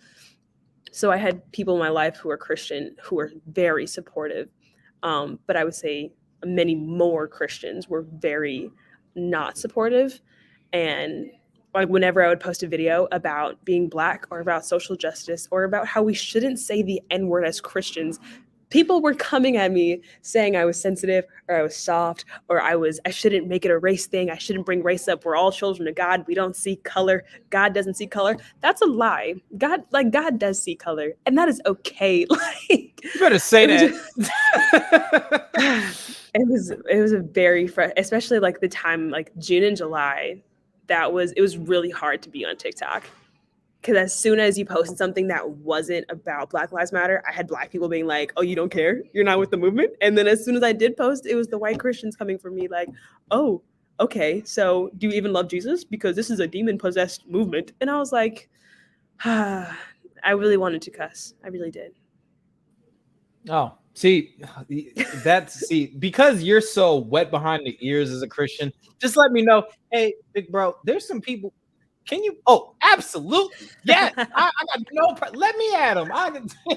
Yeah. I'll give them the ham, cheese, and the sandwich. Like they about to get this work. You hear me? I don't got time for it. I'm sorry. Like, look, God, I get it. God hates racism, loves the racist, but these hands are rated E for everyone. Everybody can get it. I just don't want to hear it. Yeah. So that's funny. It's funny because like I think people don't really get that, don't really get this back and forth that a lot of us as disciples, I would say like Americans of African descent, but also being disciples at the same time. I think people get that there is that tug of war. How is that? You'd be surprised. You'd be surprised. You'd be surprised. But yet the KKK comes out with Bibles. I don't really get it. I don't know. If white people spent more time trying to debunk the KKK, we wouldn't need BLM. I don't know. I don't really know. I mean, like, and you can, if you got something to say about it, you can sign up for our Patreon. It's $2 a month to get you 2 cents to get your feelings hurt. But we don't got time for that. Jesus wasn't even white. That's right. He looked like one of the dudes off of the Baha Men. But that's besides the point. Do you know who the Baha Men are? Yes, I know who the Baha Men are. Look, man, somebody else that's around your age demographic, I said, do you know who the Baha Men are? And they were like, there's superhero version of Mountain Dew. I was like, shut up. Get out. Just go to bed. You need to go and find your mama and tell her she failed you. It just yeah. So that's I forgot what I was trying to say. Thanks a lot, Black Girl Warrior. My goodness. But talk to me a little bit. So talk to me a little bit about that, because I don't think and this is something that I have to constantly challenge. I always have to challenge my biased, or I would say like inherent anti-Blackness growing up in this country. Talk to me about what nurturing your Blackness looks like to you, and not apologizing for it because you're a Christian. What does that look like for you as the double minority in society, as a Black woman in this society? Nurturing your Blackness unapologetically as a Christian. Oof. Go ahead. Yes. Yeah, we get up in that thing. Yes. Go ahead. Let them have it. Oh gosh. I think on the one hand is recognizing that Blackness is a gift from God, and it's Whew, say it, girl. I'm about to take off my other Adidas. Go. keep your shoes on, please. Keep No, go ahead. Too late. There's so much shit. It's yeah, Blackness, it's a gift from God. It's not something, I'm not saying it's better than anyone else, but it's the fact that, you know, it's beautiful. It's called beautiful by God. And I think embracing a big part of me being able to really embrace my Blackness, even apart from Howard University, even by myself in my own room, was the understanding that regardless of what the world says about me as a Black woman, it doesn't matter. And what only matters is the fact that God calls me beautiful, fearfully, wonderfully made, a daughter of the Most High King, royal priesthood, chosen, all of that. And allowing that to not only manifest itself in other parts of me, but in my skin color, in my hair, in my culture, in my bringing up, on my upbringing. It's just understanding that God didn't create me on accident. He didn't create any person on accident. He didn't create you with that skin color by accident. It was designed intentionally, beautifully, and the world loves to just corrupt what God calls good and what God says is beautiful, what God has created in order. And so the world's gonna say, the more the world says that our Blackness is ugly or that it's evil, whatever, it's no, the more I know that God says it's good, the more I know God says it's beautiful, because y'all just want to push back on whatever God says is good. And y'all can do that, but leave me out of it, because I know what God says about me. And that took a really long time. It took me 19 years to have confidence in who God created me to be. And it was only in Christ and putting my identity in him. And it's my identity can be in Christ while I fully acknowledge that I'm a Black woman in America. My Blackness and my womanness, my femaleness, it doesn't change the fact that my identity's in Christ, and it doesn't negate the fact that my identity's in Christ. But it's this is never changing, Jesus. And because my identity's in Christ, this is how I can navigate the world as a Black woman, because I know what I'm called. I know who I am. And I know that I'm beautiful, regardless of what society's standards, I hate that phrase, but regardless of what's trending. Oh, regardless of what is trending, I will always know who Christ is, what Christ is about me, because he is never changing. He's always trending, but his trends never end because he's, constant. That's kind of how Absolutely. I've been embracing my Blackness, even apart from going to an HBCU. Nah, you're good. And like I said, look, Howard, phenomenal barbecue. I just you in the barbecue was not going to find my wife there. I just know for I wasn't going to. Yeah. Me neither. Yeah, and right now they kind of off the chain. So it's just we just need to pray for Howard. I don't know what's going on, y'all. Just we could all collectively, amen. Yes, amen. Like the church say, amen. Yes, amen. Absolutely. So one thing that I am curious about, and this will, like I said, this will just kind of give people a better idea of who Kaylyn Goode, Queen Goode is. You know what I'm saying? You are a child of all that is good. You know what I'm saying? Boom, boom. If anybody never said that before, I'm gonna take credit for that. You know what I'm saying? I got You're the first. Freestyling off the top. I'm the first. Bet. That makes you feel cool for 2.5 seconds. Amazing. So we're about let's say 20 years old at this time, or about to be 20 at this time, if I'm not mistaken. Oh yeah, you just had a birthday recently. Happy birthday, girl. Shoot. Thank you. Yes, I'm recently 20. Yeah, you know what I'm saying? And keep drinking water and mind your business. You look great. You know what I'm saying? Just keep doing it. You know what I'm saying? Aren't you happy we don't age in dog years? It's amazing. It's just yes, absolutely. Yeah. My goodness. And sunscreen. Remember sunscreen, because apparently we do need that. They lied to us all these years. I know. We out here looking like chewed up shoe leather, and it's not good. You haven't seen it. Some Black does crack. There's Bobby Brown and whatever Flavor Flav is. That's scary to look at. Yeah, I've never been right. You understand me? Jesus is the one. I am not the right one. That's fine. And so one of the things I wanted to ask you, and I think that this is something that I think we all have had to navigate through as disciples of Christ. I know you can't necessarily speak too much of it because you didn't get saved until I think you said like 2 years ago, if I'm not mistaken. Yes. Okay. Just for context purposes. I'm about to be 2 years old. Huh?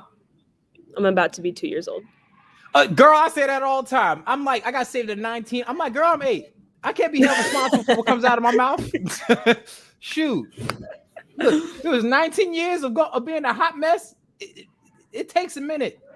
It takes wine long to age. It takes a while for me to come into myself. Yes. Exactly. I'm terrible too. No, I'm kidding. Let me not.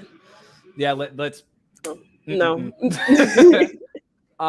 But you might be able to speak to this a little bit. So I don't feel like saying this dude's name on my podcast. You want to say it, that's fine. But we've seen over the last 5 years with, 45 going into office, we've seen, yes, that black does crack.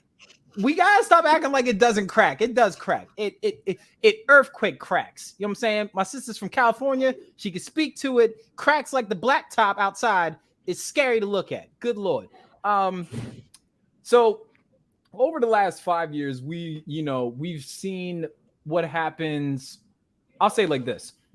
We've seen what happens when not so much that politics gets involved with church, but we've seen what happens when church gets involved with politics. I had to elevate you when you said this. You have been very open and I'll just say loud and knowing the difference between allowing, our faith to influence our politics because we know our place in this world.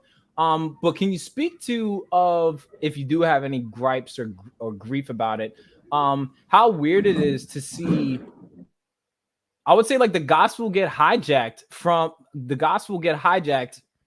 because of politics, because of people's political affiliation, regardless of blue or red. I'm politically agnostic. Both of those political parties can go to hell on a scholarship.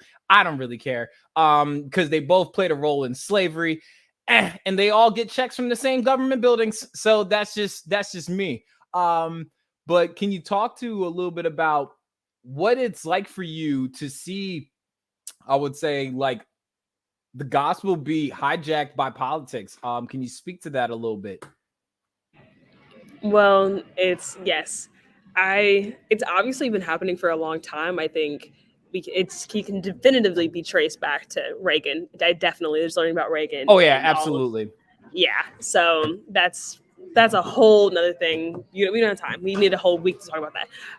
But in the context of recently, I ended up talking to some of my atheist friends about it, and they were like, yeah, like the church has been involved in politics for a minute now. Like you just didn't realize. I'm like, no, I had no idea that what was happening. I was only centering my blackness. But now having to look at politics through the lens of the gospel and my blackness, it's like, whoa. And to see the gospel be weaponized time and time again by both sides of the political spectrum, it's like, what are y'all doing? It's like, I'm never one to question somebody's salvation because that's not my place. I'm aware that I'm not God, never gonna be. I don't want to be, right? That sounds like a hard job.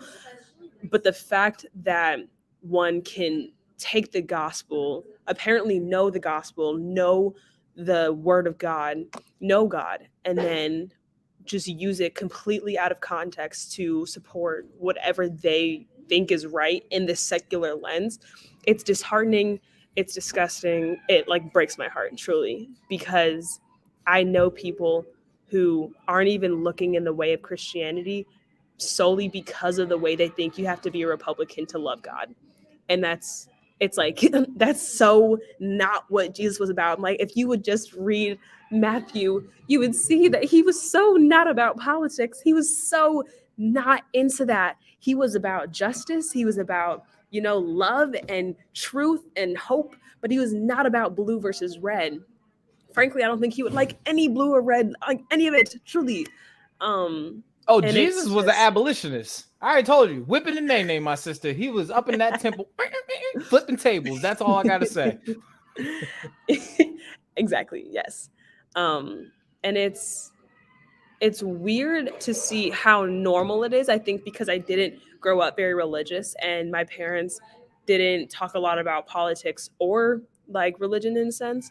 So having to come into this awakening now of like, oh, God's being weaponized, or this idea of God is being weaponized against people who look like me. Oh, they've been doing this for centuries.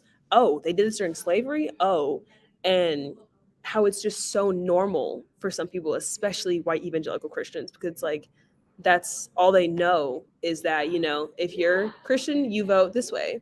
If you're a Christian, you believe these things. And there's such a lack of questioning what we already know, which is why, like, it's part of the reason why I'm happy my parents did not force me to believe certain things or like really press into me about these things. Could I have made possibly fewer poor choices? Maybe. But I'm really thankful that I got to come to know God like on my own and come to know his word with him and him alone, you know? Because I hate the fact that Jesus has been weaponized and the gospel has been weaponized to serve an agenda when the gospel is supposed to be about hope and the gospel is supposed to be about how there is not only this life that we have to look forward to, and there's a possibility for a greater future in heaven with Jesus because he loves everyone equally and he is not partial. I'm reading James. James is so great. And it's talking about how like partiality is a sin. And we're over here talking about blue and red. And we're Christians saying you can't be a Christian if you don't vote this way. Partiality is a sin if you read the book of James. So it's like, yes, that's my soapbox. It's awful, and I find myself often having to push back against non-Christians when they're like, oh well, you have to believe this, and I'm like, no, this is what you've been told that we have to believe, but here's what scripture actually says about this. And I get to approach that to non-Christians and Christians alike. A lot of people don't want to hear it regardless, but it's still an attempt. Now I feel you. Especially like when it sounds like what you're talking about is in the ministry of apologetics. Being a Black Christian but is politically agnostic that operates in these spaces. Like as an activist, I represent Christ. In the church, I represent the Black community. In these political spaces, I represent both of those things. At home, I'm myself. To my dog, I walk my dog. But it's funny that when we speak of this, basically when we're talking about apologetics, is like, you know, for your Black friends, you have to reconcile your Christianity to your Black friends. And to your Christian friends, you have to reconcile, I don't know why, you have to reconcile your Blackness to them. I don't know why, and I'm tired of apologizing for it. But then in the political sphere, all of those things bleed into it, but neither one of those things are the driving force to everything, because the paradox and the nuance behind it is so complex. So when people try to make it as simple as, oh, you gotta vote red, I'm like, Jesus was a socialist. How do you feel about that? It's interesting to say the least. And I think it's specifically interesting because when we talk about the practices of Jesus wasn't supposed to be in the White House. You know what I mean? Like he just was not. I mean, Caesar was supposed to be in the White House, but Caesar isn't our best friend. Last time I checked, seems like a pretty awful dude. I feel like he gets his. I feel like he I don't know how to describe it. He's that type of person that wears jeans to bed. You can't really, yeah, like eats Kit Kat sideways. Those people can't be trusted. All good. I saw your message in the top right corner, so this will kind of encompass this conversation, because then I get to hit you with one of my favorite parts of my podcast, and that is the quick hitters. Basically, I ask you a bunch of either or questions. There's not really like a wrong answer. Kind of. I mean, but You'd be surprised. I mean, I already saw you drink Starbucks, so I mean, you might disappoint me twice tonight. That's a possibility. I don't know. And you go hiking. I don't know why black people want to go in the woods when there's trees around. Hiking is amazing. I think you're missing out, and I think this is a time where you need to ignore the fact that you're black for like 10 minutes and go on a hike. Too many trees. Too many trees. I'm a black man. I don't. I'm good. I ain't think about that. It's okay. I got you. We can go together. It's okay. Nah, that's fine. We'll talk about this after we get off here. Okay, so basically these are my quick hitters where I ask, my guests, series of questions that would be shut up. I agree. I wholeheartedly agree. Thank you, Black Girl Warrior. You know what? Partiality is a sin. Wow. Wow. I had to throw that in there. I know you did. If I wasn't so keen on amplifying black women's voices, I'd mute your microphone. That's great. Thank you. But that part we can agree on. You know what? We'll talk about this after the stream. So, are you ready for these quick hitters, my sister? I was ready that that would be. Alrighty then. Pringles or Doritos? Pringles. Yes. You know why? Because there's not air in a can of Pringles. All right, cool. You're at like a C+ because you dropped down to an E- with the Starbucks, but that's fine.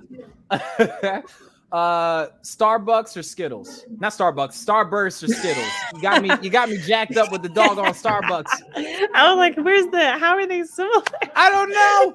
You got me twisted. I don't like it. But Starburst or Skittles? Starburst. All right.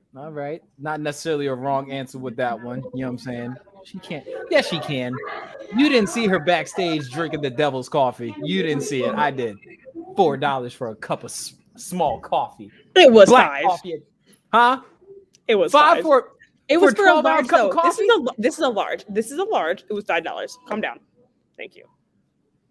Anyway. Good evening. The B1 and B2 levels of District House will close to non-GW community members in 15 minutes. I'm so sorry. This lady started talking from the ceiling, and I got very scared. All good. It was just a face. I was like, you okay? My gosh. It was like that. I don't know if I'm pooping or not. This is my pooping face, and I don't. Does that happen to you often? Oh, my pooping or like people not knowing that you're pooping, and then you're like. I mean, I'll talk to you about this after the podcast. I pooped myself 2 times in my adulthood. It was interesting, but yeah, I might have to do a video on my YouTube for it. Yeah, I think you should. I might make a YouTube video of it. Why not? I think you should. Pharrell or Kanye? Kanye. All right. Solange or her? Her. She would have been a great purge lady voice. You are so right. Yeah, I don't know if I would have liked that. I don't like the idea. I don't think I like the idea of a white woman's voice leading. Nah, not a white woman's voice leading black people to their death. I just. You'd rather be a black lady? You'd rather be a black woman leading black people to their death? Yes, child, you better get up out of here. I'd be. Yes, ma'am. Yes, ma'am. Yes, auntie, I got you. Hey, auntie, I'm dipping. My goodness. This is a good one. I've never asked this. I never asked anybody this question. Kit Kats or Snickers?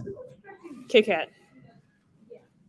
That's not really a right or wrong one for that one, honestly. I'm not a big nuts and caramel within other things type of gal. Gotcha. I understand. The black experience is not a monolithic experience. I get that. Amen. Yes, absolutely. Your little adorable little fist. I can't. Let's see if you know a little bit about hippity hop. Let's see if you do. Give me your top 5 East Coast and West Coast.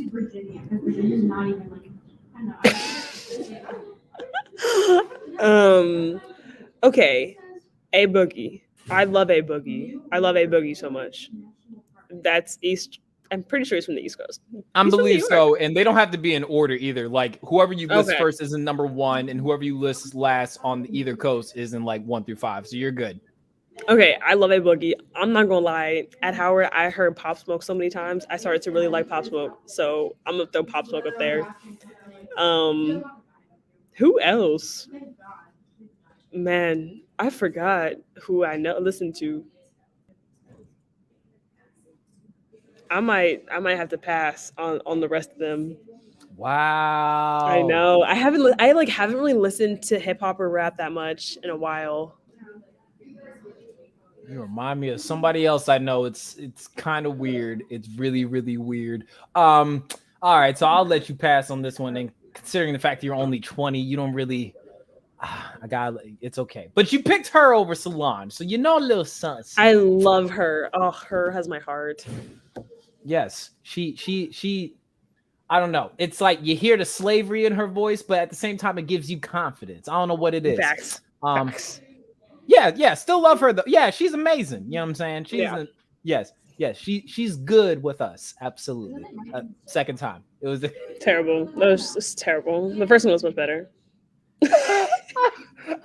I feel judged. Okay, so this is a question I usually ask every one of my guests. Dinner.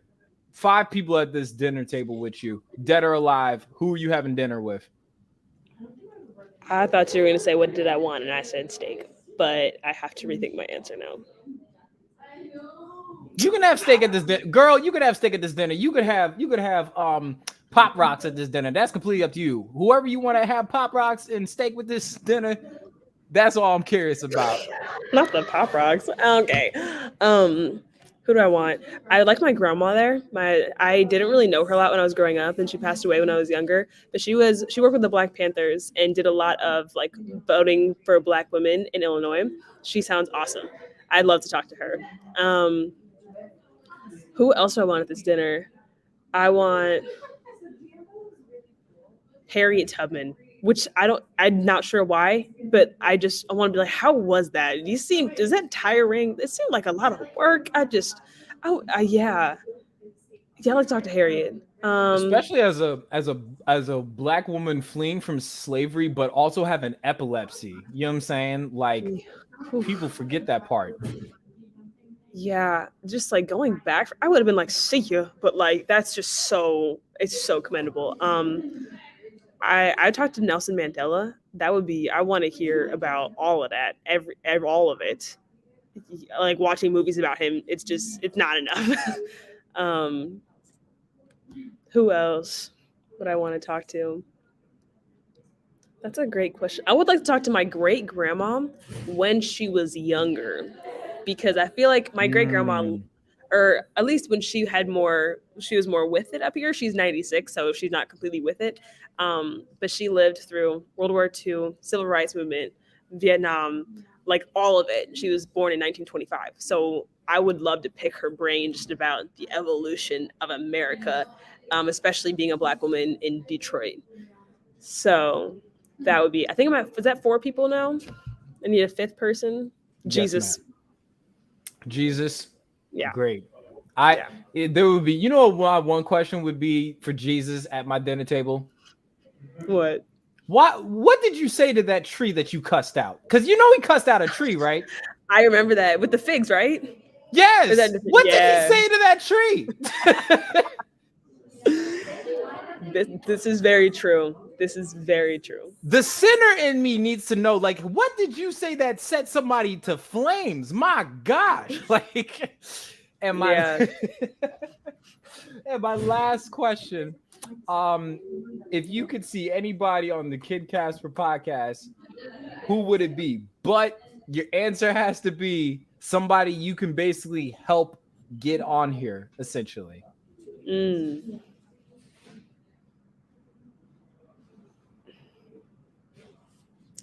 Dominique. Oh, what's her last name? Oh my gosh. I'm drawing a blank right now. That's really awkward. I just talked to her yesterday. I can't think of her name, but she also makes Christian content on TikTok, very large platform, really cares about social justice. And she's navigating a lot of white spaces, and she's doing the thing. I don't know how she's doing it, but she's doing the thing. And yeah, she's awesome. Yeah, I have somebody that's trying to work on me getting Dominique, so that's already in the works. It's okay. It's okay. Could I have a request? A request? Yeah, could I have a request possibly? Sure. Do you think you can get me your sister Nadine by chance? Yes. That would be amazing. Yes, Nadine, I can do that for sure. Yes. And just because like I found out about her shortly after finding out about you. I'm like, wait, why do we all live in the same area and none of us have been at the same protest? Upsetting. That's besides the point. But yeah, that would be amazing. But yeah, I'm working on getting Sister Dominique on here. That's already in the works. Also, you know Cam J? I don't think I know who Cam J is. No, actually. So he posts on TikTok, and he's really big. He's hilarious. Southside of Heaven Gang. He kind of started that. I could connect y'all. He's absolutely hilarious. I think you would have a very funny time together. Just send me some links and I'll try to. Yeah, I'll hit him with an iCal request, and that'll pretty much be it. For sure. Yeah, that's what's up. And, for closing statements, first off, thank you for coming by here once again, sharing a space with me and everything. What can we expect from a Queen Kaylyn Goode in the future, whether social media, whether content, any projects you're working on? What can we expect from you in the near future? So it's been in the works for a minute, I'll say, but I'm creating a series just regarding Christian colonialism and essentially the lies of Christianity that have been spread throughout history by Christians, like a lie of who God is. So kind of going through that and then debunking it with the truth about who God is. That's something that's in the works. I'd say that's the next big thing. And sorry, there was a large drop. I'm not sure. Yes, that's in the works. All righty then. All right. Sister Kaylyn, this was good, man. I mean, first off, I'm just gonna say the same thing I say to every other my guest the guests that I didn't say this to know who I'm talking about, but you're welcome back here anytime. You know what I'm saying? I think your presence is hilarious. Yes, you do need to follow her. She's amazing. She has amazing commentary and thoughts. I absolutely Yes, I got her. Relax. She'll be back. But Sister Kaylyn, you're welcome back here anytime. This was good. I actually thoroughly enjoyed this. I don't think I laughed this hard in a good minute. But yeah, this was good. For sure. Thank you everybody for tuning in tonight, and thank you everybody that's gonna watch the playback. Always remember, you are beautiful, blessed, and beloved. Raisins don't go on potato salad. Sister Kaylyn, do you put mayonnaise on peas? No, I do not. Really? No, I do not. How about condensed milk with avocados? Have you ever wanted to try that? No. Raisins don't go on potato salad, and Jesus wasn't what. I'll talk to you about that after we get okay. Raisins don't go on potato salad, and Jesus wasn't white. Have a good night.